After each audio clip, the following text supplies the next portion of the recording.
Assalamualaikum warahmatullahi wabarakatuh. Bertemu lagi dengan Bu Uli ya dalam bab kontrol kualitas ekstrak untuk teori fitokimia ya. Nah, ini pertemuan pertama tentang kontrol kualitas ekstrak yang nanti dalam poin-poin kontrol kualitas ekstrak ini nanti akan saya sampaikan di pertemuan berikutnya, termasuk nanti profil KLT dan lain sebagainya. Oke, kita mulai dulu ya.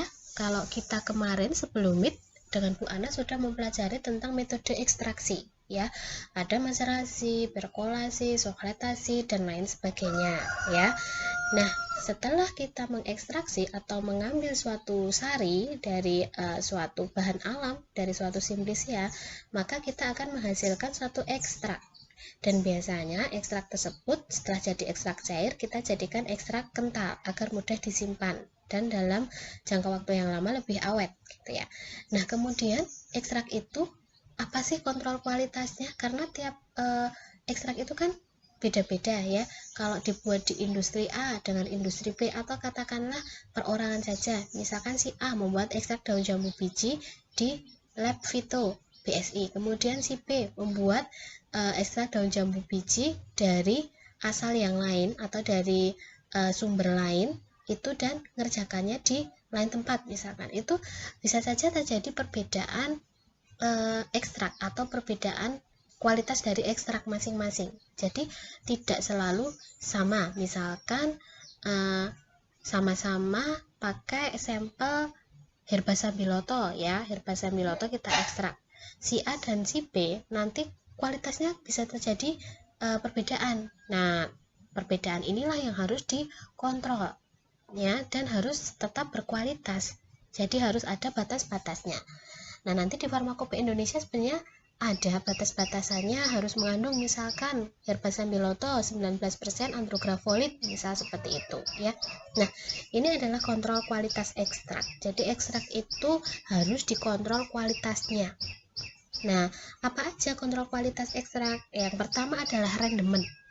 Kalian di praktikum meskipun pakai data simulasi ya sementara ini, pasti juga sudah menghitung rendemen ya, mudah ya untuk menghitung rendemen ya, hanya tinggal bobot hasil dibagi bobot simplisia awal dikali 100% ya. Saya rasa ini sudah dapat dipahami oleh semuanya ya. Kemudian yang kedua adalah organoleptis. Organoleptis itu bisa berupa warna, bau, rasa maupun konsistensi ya, atau kekentalan. Konsistensi itu ya. Jadi bisa dilihat dari nanti warnanya apakah sama. Misalkan secara kontrol kualitas, secara penglihatan mata itu harusnya warnanya kecoklatan gitu ya, atau hijau kecoklatan. Nah, ternyata kok warnanya agak kemerahan. Oh, kemungkinan ini bukan herba sambiloto, ternyata itu ekstrak secang misalkan. Nah, kemudian baunya, kemudian rasanya dan konsistensinya ya. Kemudian kelengketan ekstrak kental. Kalau ekstrak tersebut ekstrak kental, maka bisa dicek dengan kelengketan ekstrak kental, yaitu ditimbang 100 mg ekstrak kental, kemudian diletakkan di titik tengah gelas objek dan ditutup dengan gelas objek yang lain, kemudian diberi beban sebanyak 1 kg selama 5 menit. Jadi ada sistem katrol. Nanti silahkan kalau ada yang penasaran bisa nyari di YouTube juga ya. Jadi ada 100 minimal 100 mg ekstrak kental, kemudian ada gelas objek, letakkan di sini ya, ini ekstraknya, kemudian ditutup, gelas objeknya ditutup. Nah, kan akan lengket ya itu, kemudian diletakkan di sistem katrol misalkan di sini dan diberi beban 1 kg selama 5 menit. Nah, kedua gelas objek itu dipisahkan dengan jalan menarik gelas objek yang ada di sebelah atas. Jadi ini tadi kan bertumpuk ya, ini atas, ini yang bawah. Nah, yang atas ini nanti ditarik. Nah, yang atas ditarik dengan beban seberat 80 gram ya, 80 gram melewati sebuah sistem katrol. Nanti untuk alatnya kalian bisa lihat ya, di YouTube ya. Kemudian yang atas aja ya, yang dijepit, yang atas aja. Kemudian objek gelas yang bawah ini ditahan dengan sebuah penjepit, jadi dia tidak akan ikut turun karena katrol ini ya, karena ini yang bawah sudah dijepit. Nah, nanti lama kelamaan karena ini ada beban 80 gram tadi, tapi ini sudah diambil ya, ini sudah diambil, ini sudah disingkirkan. Nah, jadi nanti lama kelamaan objek gelas yang atas ini nanti akan tertarik oleh beban 80 gram tadi. Dihitung sejak dia diberi beban 80 kg sampai memisah ya, sampai memisah atau sampai objek gelas yang atas ini ketarik. Nah, sejak pertama kali dikasih beban sampai dia objek gelas yang atas ini ketarik, itu dicatat berapa waktunya. Misalkan 5 detik, misalkan 10 detik. Nah, ini dicatat sebagai yang namanya waktu lekat ya. Waktu lekatnya biasanya beda-beda. Kalau yang dia agak encer, dia akan cepat ketarik. Tapi kalau dia ekstra kentalnya itu kental, sangat kental konsistensinya, maka dia akan lama waktu lekatnya. Bisa dibayangin ya. Kemudian selanjutnya adalah susut pengeringan. Jadi berapa persen sih yang hilang dari ekstrak tersebut gitu ya. Ditimbang 1 gram ekstrak kental atau ekstrak kering dalam botol timbang yang sudah memenuhi bobot. Dipanaskan pada suhu 105 derajat selama 30 menit. Ini sepertinya ada juga di kosmetologi ya. Jadi kalian sudah paham saya kira ya. Sebelum ditimbang, ekstrak diratakan dalam botol timbang dengan menggoyangkan botol hingga merupakan lapisan setebal 5-10 mm. Masukkan dalam ruang pengering, dibuka tutupnya ya, keringkan pada suhu 105 derajat Celcius selama 5 jam. Kemudian ekstrak dikeluarkan, didinginkan dalam eksikator, selanjutnya ditimbang kembali. Jadi setelah dipanaskan, ditimbang dulu, dicatat. Pengerjaan dilakukan setiap kali dengan lama pemanasan 30 menit sampai tercapai bobot konstan. Nah, jadi misal bobot pertama 2 gram, kemudian dimasukkan ke oven lagi 30 menit, dikeluarkan, ditimbang lagi, misalkan 1,75 gram, kemudian dimasukkan lagi, begitu seterusnya sampai tercapai bobot konstan. Yang dimaksud bobot konstan adalah selisih dari 2 kali penimbangan berturut-turut tidak lebih dari 0,25% ya. Nah, itu dihitung susut pengeringan. Nah, perhitungannya yaitu berat sebelum pemanasan, misal 2 gram, dikurangi berat akhir, misal 1,5 gram, dibagi berat sebelum pemanasan yaitu 2 gram tadi, dikalikan 100%. Menurut Farmakope Indonesia, Farmakope Herbal Indonesia, susut pengeringan yang baik untuk ekstrak itu tidak lebih dari 11% ya. Itu menurut Farmakope Herbal Indonesia. Kemudian profil KLT ya. Berikutnya adalah profil KLT. Profil KLT ini untuk KLT-nya akan saya lanjut di video berikutnya ya. Jadi ini akan saya jelaskan secara permukaan dulu saja bahwa profil KLT itu masuk dalam kontrol kualitas ekstrak. Tadi ada apa aja? Ada rendemen, kemudian ada kelengketan ekstrak kental, organoleptis, kemudian ada susut pengeringan, dan ini ada profil KLT. Jadi profil KLT juga harus dikontrol ya, agar kualitas ekstrak tersebut tetap terjamin. Karena kan untuk dikonsumsi juga salah satunya ya.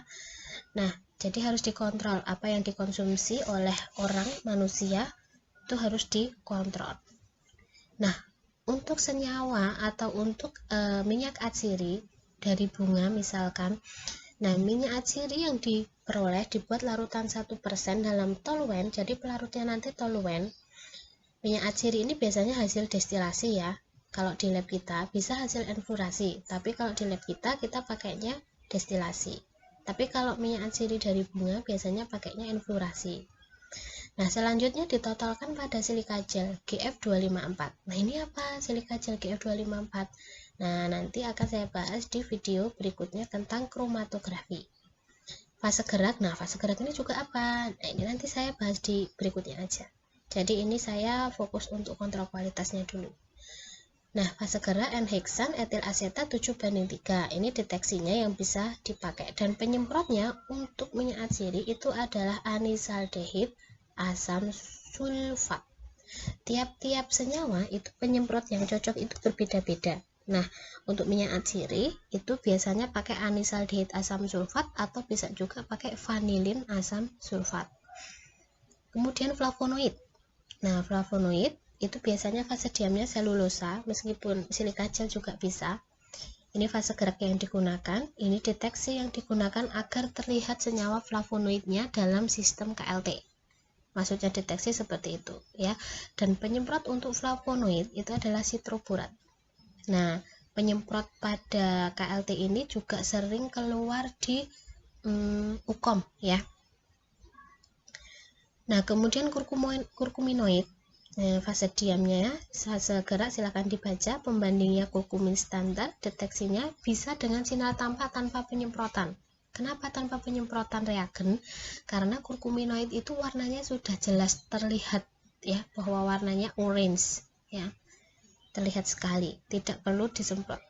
Kalau yang perlu disemprot itu ketika di sistem KLT itu tidak terlihat secara kasat mata, maka perlu disemprot agar terlihat bercaknya atau senyawa tersebut ya.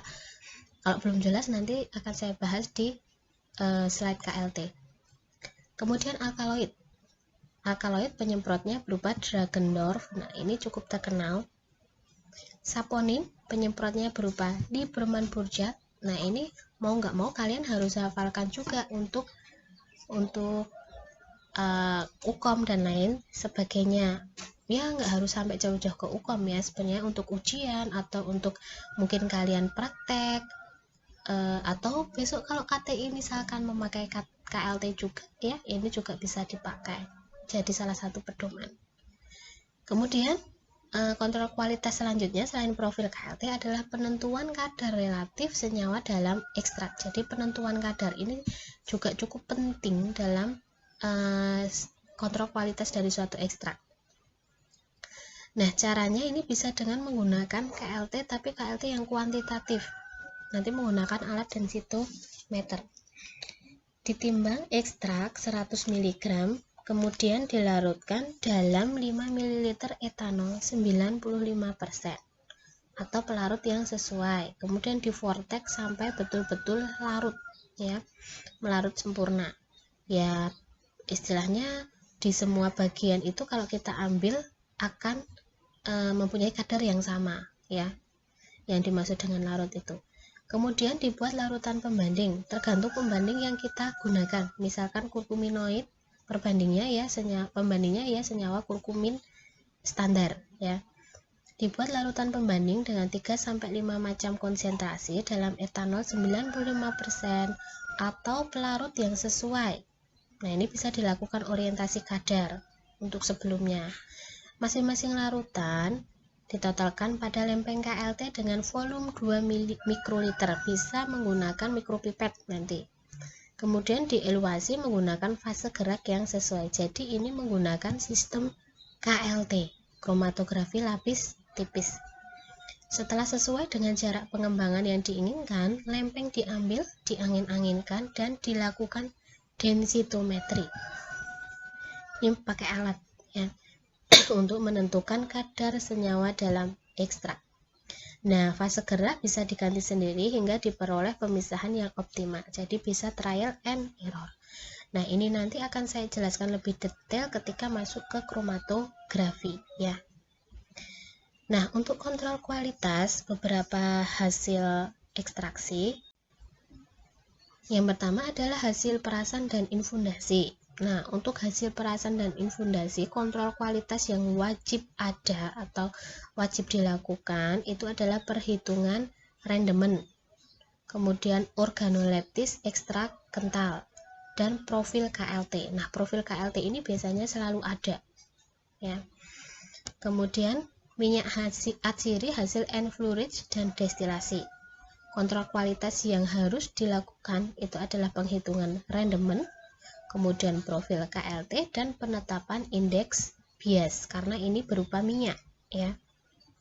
Kemudian ekstrak hasil perkolasi minimal dilakukan semua jenis kontrol kualitas tadi yang saya jelaskan tadi ada 6 ya, minimal itu dilakukan untuk semua ekstrak hasil perkolasi. Nah, itu yang bisa saya sampaikan. Jadi tadi ada kontrol kualitas untuk ekstrak. Di sini Bu Uli menjelaskan ada 6 kontrol kualitas ekstrak, yaitu ada rendemen, organoleptis, kelengketan ekstrak kental, susut pengeringan, profil KLT, dan yang terakhir penentuan kadar relatif senyawa dalam ekstrak. Oke, demikian yang dapat Bu Uli sampaikan. Semoga bermanfaat dan semoga dapat dipahami dengan baik ya. Saya lanjutkan nanti untuk video selanjutnya adalah untuk kromatografi. Demikian yang dapat saya sampaikan. Wassalamualaikum warahmatullahi wabarakatuh.